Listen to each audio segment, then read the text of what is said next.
Mesdames, Mesdemoiselles et Messieurs, chers internautes, fils et filles des Lumières, une fois de plus, je suis très heureux d'être en votre compagnie dans le cadre de l'émission Le Messager de Dieu vous parle.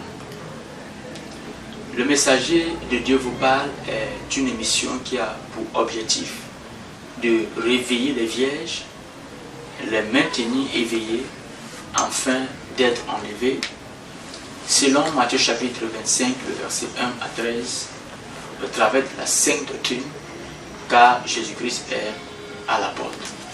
Je suis votre humble serviteur, le messager de Dieu, le prophète Samuel Lagloire.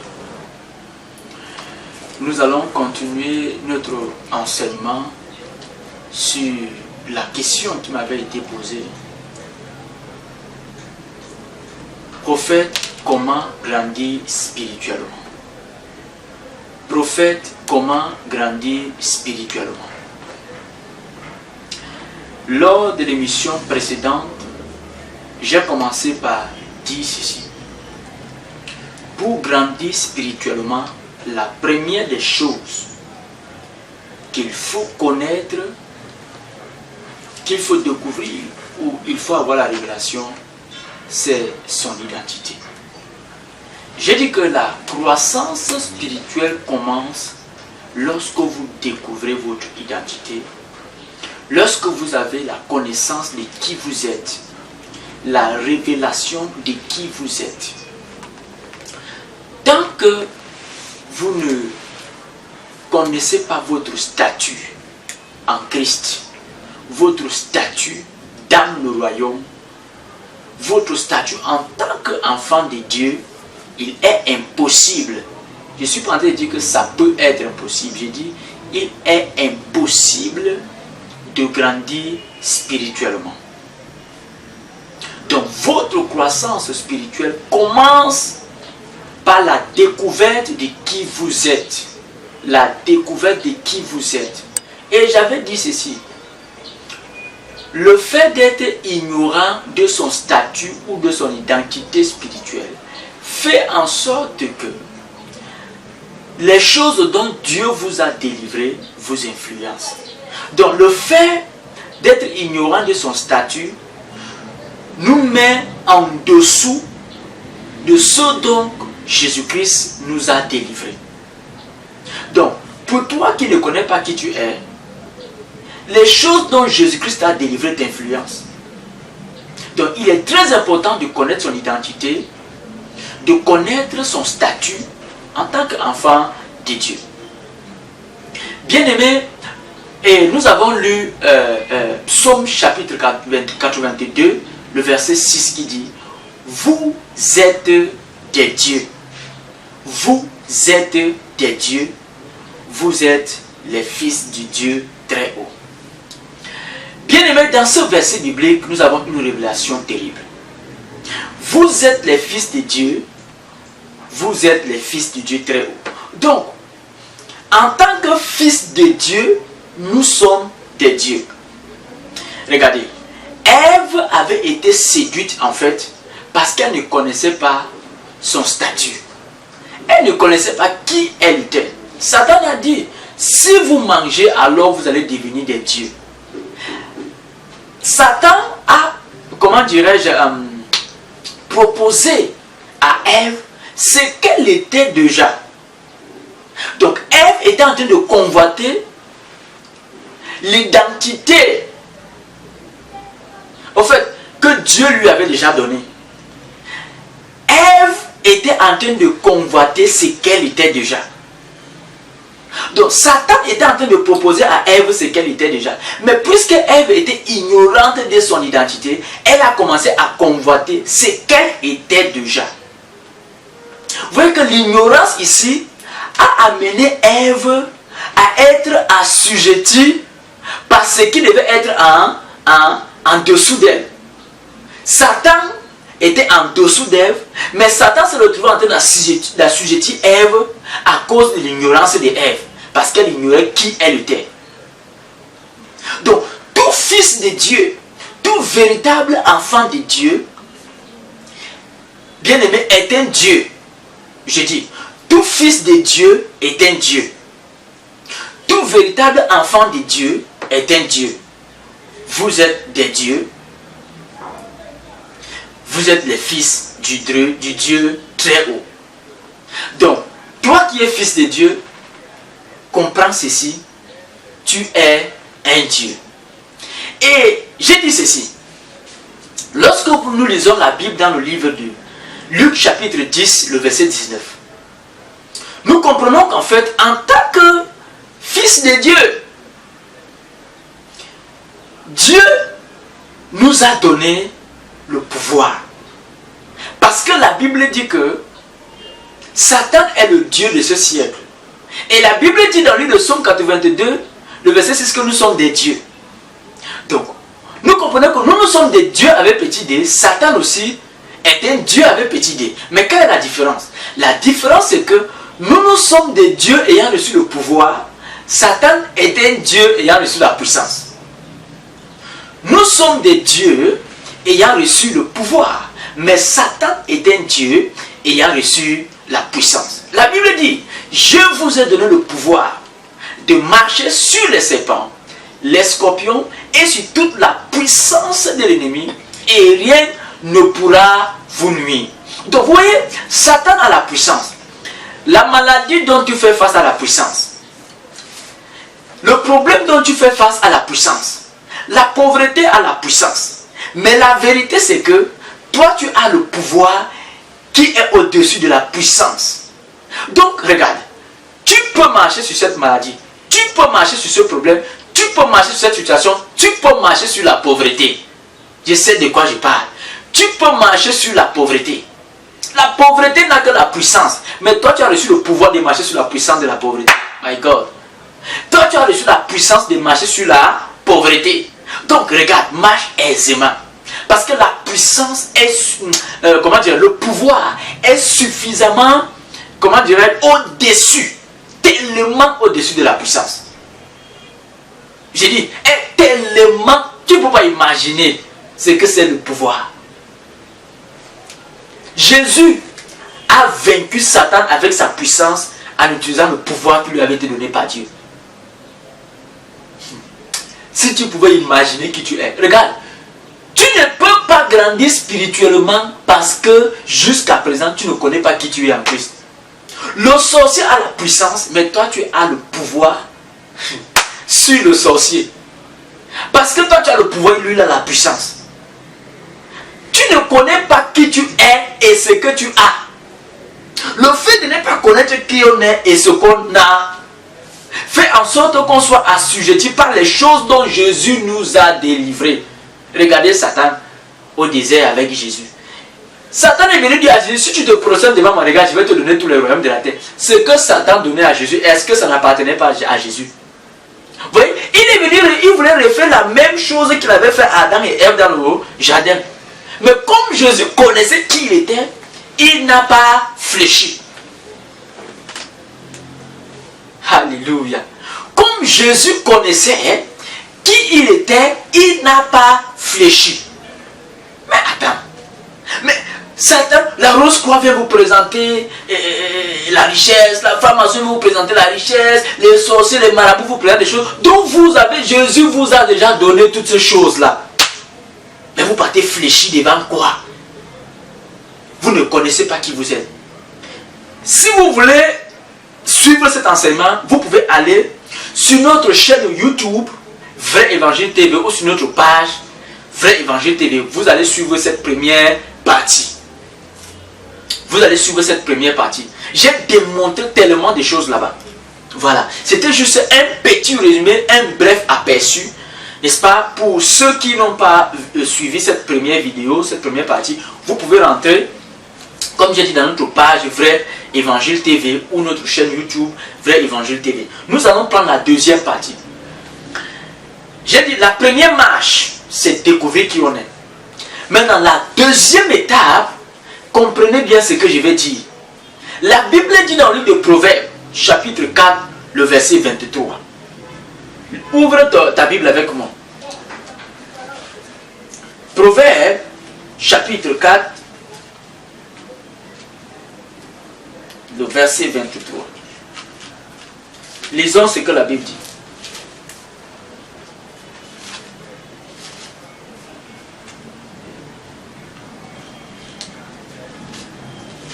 Qu'est-ce que ta Bible dit?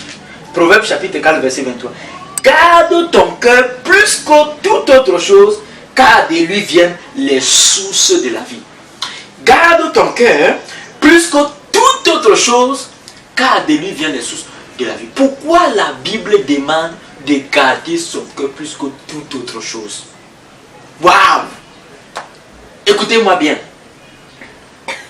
On ne peut pas parler de spiritualité sans parler du cœur. Vous allez comprendre pourquoi la Bible vous demande de garder votre cœur plus que toute autre chose. La deuxième étape, bien aimé, tu dois découvrir le mystère du cœur. Le mystère du cœur. Lorsque tu comprends le mystère du cœur, tu as la deuxième étape de ta croissance spirituelle. Oh my God. On ne peut pas parler de spiritualité sans parler du cœur. Tout commence par l'identité et ensuite le cœur. Bien aimé, on ne peut pas parler de spiritualité sans parler du cœur. Car il est le centre de la spiritualité. Le cœur est le centre de la spiritualité. C'est le cœur. Le cœur est le lieu de rencontre entre Dieu et l'homme. Bien aimé, le cœur est l'endroit, est le lieu propice, le lieu choisi par Dieu pour rencontrer ses enfants. Dieu ne te rencontre pas dans un palais royal. Dieu ne te rencontre pas dans une maison tellement ornée. Dieu ne te rencontre pas en France, aux États-Unis. Dieu rencontre l'homme dans son cœur. Dans le temple, son ancienne alliance, Dieu habitait dans le lieu très saint. Et le lieu très saint aujourd'hui, c'est votre cœur. Donc, c'est dans votre cœur que Dieu habite. La parole a dit que les tables que Dieu avait données à Moïse au mont Sinaï, quand Moïse était descendu avec, Moïse a déposé cette table où? Dans le lieu très, très saint. C'est là-bas que Moïse avait déposé cette table. Et ton cœur représente le lieu très saint. C'est-à-dire, c'est dans ton cœur que se trouve la parole de Dieu, donc Dieu lui-même. Est-ce que vous comprenez ce que je suis en train de dire? Alléluia. Oui. Donc, n'ignore pas ton cœur. Ignorer son cœur, ce n'est pas comprendre la spiritualité. Ignorer son cœur, c'est ignorer ce que c'est la spiritualité. Ignorer son cœur, c'est refuser de grandir spirituellement. Si vous n'avez pas la révélation de ce que c'est le cœur, si vous n'avez pas la révélation du mystère du cœur, il sera, même si vous connaissez qui vous êtes, vous n'allez pas grandir spirituellement. Ces étapes vont de pair. On commence par la découverte de qui on est et ensuite on découvre le mystère, le monde du cœur. Et le cœur dont je parle ici, ce n'est pas ce qui se trouve qui bat là à la partie gauche de votre thorax. Je parle de votre esprit. Je parle de votre esprit. Est-ce que vous comprenez? Voilà. Je parle de votre esprit.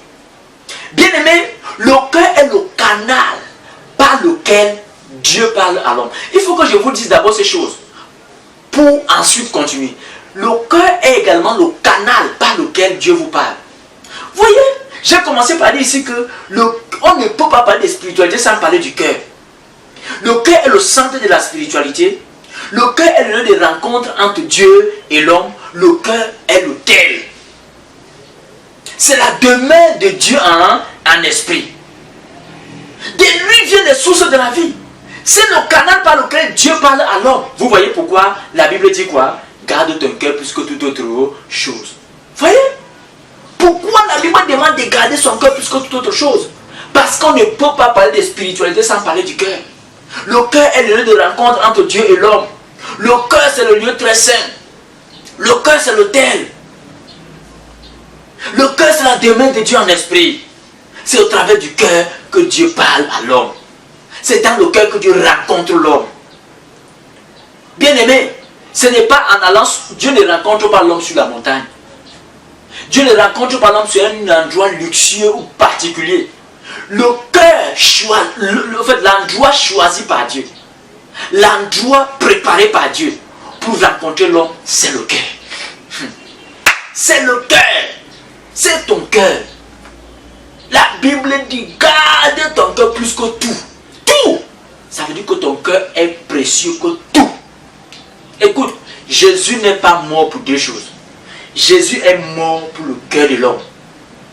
Jésus est mort pour sauver ton cœur. Dieu avait déposé sa parole dans le cœur de l'homme. Satan, pour séduire l'homme, a donné sa parole.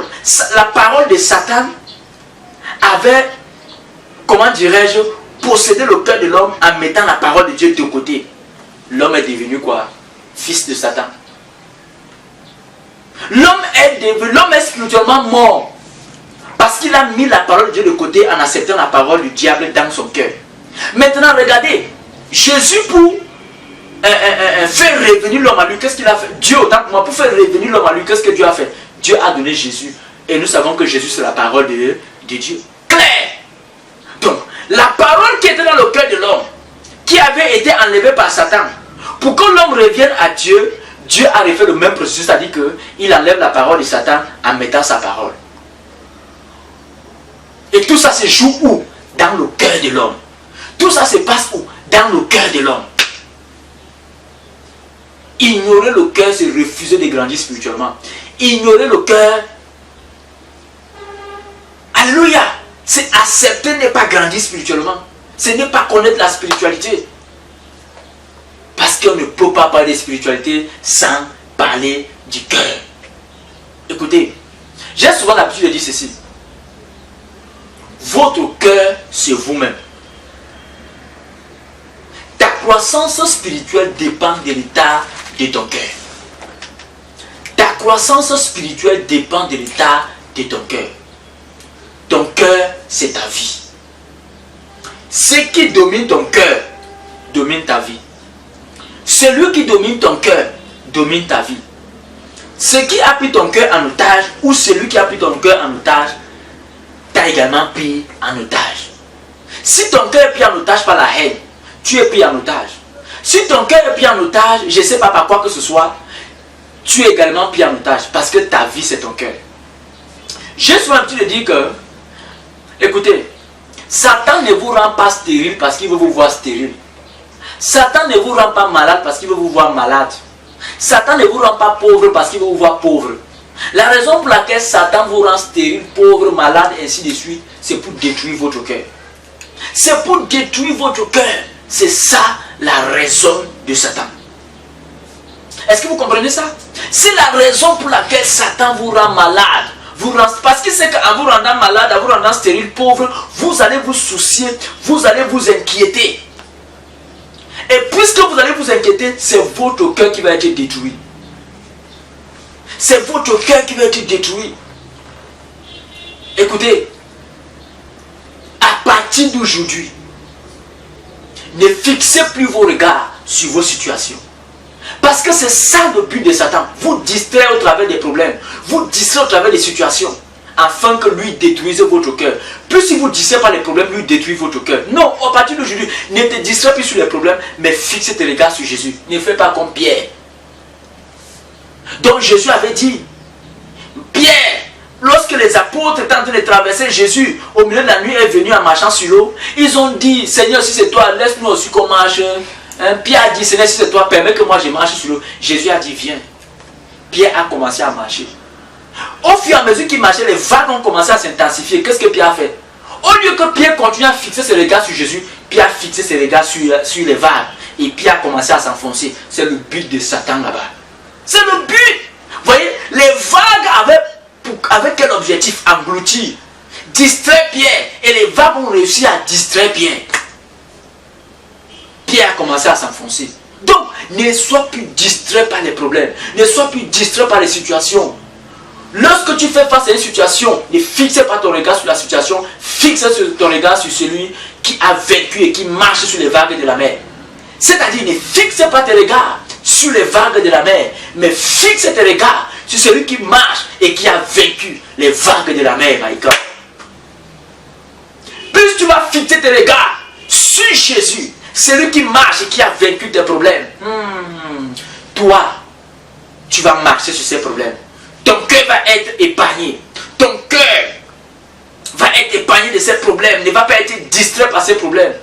Il sera préoccupé par la marche spirituelle. C'est là la croissance spirituelle. Écoutez.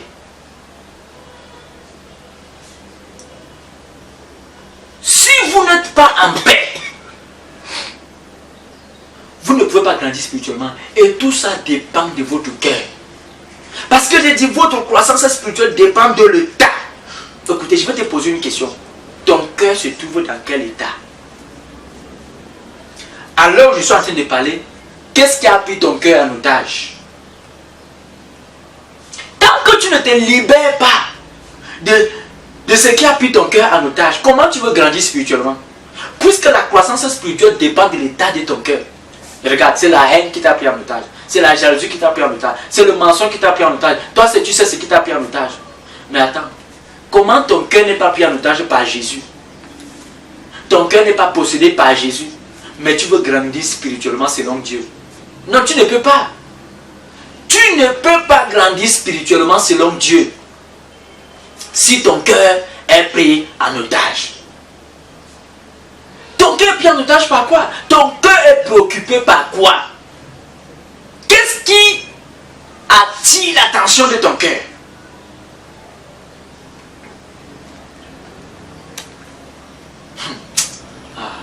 Écoutez, prenez tout ce que je vous donne au sérieux. Vous m'avez posé la question comment grandir spirituellement. Je suis en train de vous donner les secrets. Les secrets. Et ce que je vous donne, il n'y a plus un autre secret. Il n'y a pas un secret en dehors de tout ce que je vous donne. Il n'y a plus, ça n'existe plus. Je suis au deuxième secret. Je vous ai donné le premier, je suis au deuxième secret. Je ne vais pas tirer de long à large. Je crois que nous allons continuer la prochaine fois. Il est bon que je m'arrête ici. Nous allons commencer par lire Proverbe chapitre 4, verset 23. Il est écrit, garde ton cœur plus que toute autre chose, car de lui viennent les sources de la vie. Et je posais la question, pourquoi la Bible peut nous demander de garder notre cœur plus que tout? Nous allons commencer à énumérer. 1. On ne peut pas parler de spiritualité sans parler du cœur. 2. Le cœur est le centre de la spiritualité. 3. C'est le lieu de rencontre entre Dieu et l'homme. 4. C'est au travers du cœur que Dieu parle à l'homme. 5. Les sources de la vie viennent du cœur. 6 ou 7. C'est le lieu d'habitation de Dieu. C'est le lieu que Dieu a choisi pour rencontrer l'homme. Et je continue à vous dire, votre cœur, c'est votre vie. Votre croissance spirituelle dépend de l'état de votre cœur. Ta vie, c'est ton cœur. Celui qui domine ta vie, domine ton cœur.